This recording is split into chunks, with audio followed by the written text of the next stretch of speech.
market and the emergence of a multipolar world order. Furthermore, sanctions are a double-edged sword. They do significant damage to the initiators themselves. Just from anti-Russian sanctions, the European economy from 2022 to 2025 incurred cumulative losses estimated to be 1.6 trillion euros. According to estimates of IMF, UNGA, and the FAO, the sanctions provoke systemic risks for the entire global economy. The shortage of available energy, foodstuffs, increasing the debt burden, loss of trust in the international financial architecture. The infringement on the freedom of maritime navigation enshrined in the UN Convention on the Law of the Sea threatens maritime trade. Attempts to expropriate sovereign assets and central banks completely erode the legal basis of international finances and create risks for all states that have placed their assets in Western jurisdictions, including many countries of the global South. In spite of the unprecedented amount of measures introduced against my country, over 35,000, Russia has demonstrated a high degree of adaptation and sovereign technological development. We have embraced multilateral and mutually beneficial and open cooperation without any discrimination. This is precisely what we're doing in the BRICS and the Shanghai Cooperation Organization. Dealing with the politicizing trade and development, we intend to continue to working with our partners to create sustainable payment systems and conduct settlements in national currencies, develop a common infrastructure in the area of finances, develop industry and development. In conclusion, I want to quote President Putin: "No self-respecting nation makes decisions under duress." It's up to our opponents to acknowledge this. I also support the decision to create a special rapporteur on sanctions. Thank you very much for your attention. I thank the distinguished representative of the We're Russian listening Federation. to the representative of Russia. Let's continue to follow this informal meeting in the UN that commemorates and promotes the International Day Against Unilateral Coercive Measures. Let's recall that many of these nations have been targeted and continue to be targeted by such measures, and also in order to impose a certain outcome geopolitically. The meeting convened. Let's continue listening to the representative of Colombia at this meeting. Unilateral coercive measures, and reaffirms the importance of consolidating this forum as a platform for collective action and coordinated action in the face of a practice that is contrary to international law, to the United Nations Charter, and to the principles of solidarity and cooperation among peoples. My country reiterates its commitment to peace and justice, respect for human rights and international law, the strengthening of multilateralism, the promotion of dialogue, diplomacy, and the peaceful resolution of disputes as a foundation of relations between states.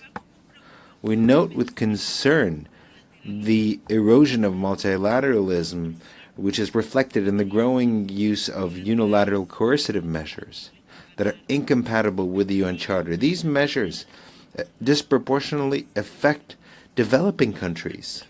They are an obstacle to the achievement of sustainable development, and they restrict essential investments in well-being, social justice. The Special Rapporteur on the negative repercussions of these measures has documented their structural and long-term impact on the economic, social, cultural, and environmental rights of the populations affected, as well as their access to essential goods and services. These effects are aggravated in contexts of climate emergency situations, complementing prevention, response, and recovery in the face of crises and disasters, and perpetuating vulnerabilities that limit the resilience of societies.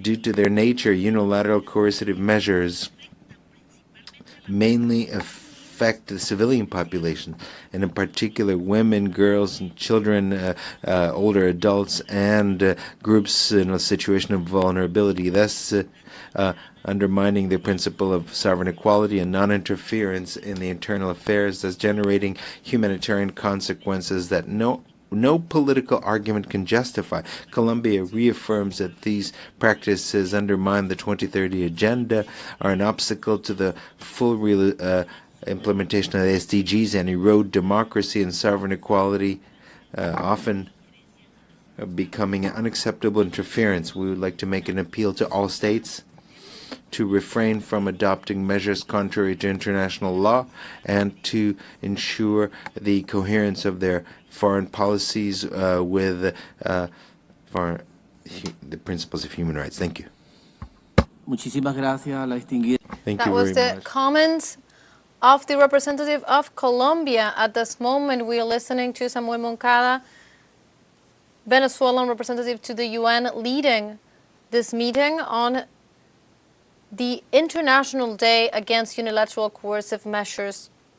Let's continue listening to the representative of Nicaragua. By Iraq on behalf of the G77 in China, Uganda on behalf of the Non-Aligned Movement, and Venezuela on behalf of the Group of Friends in Defence of the UN Charter.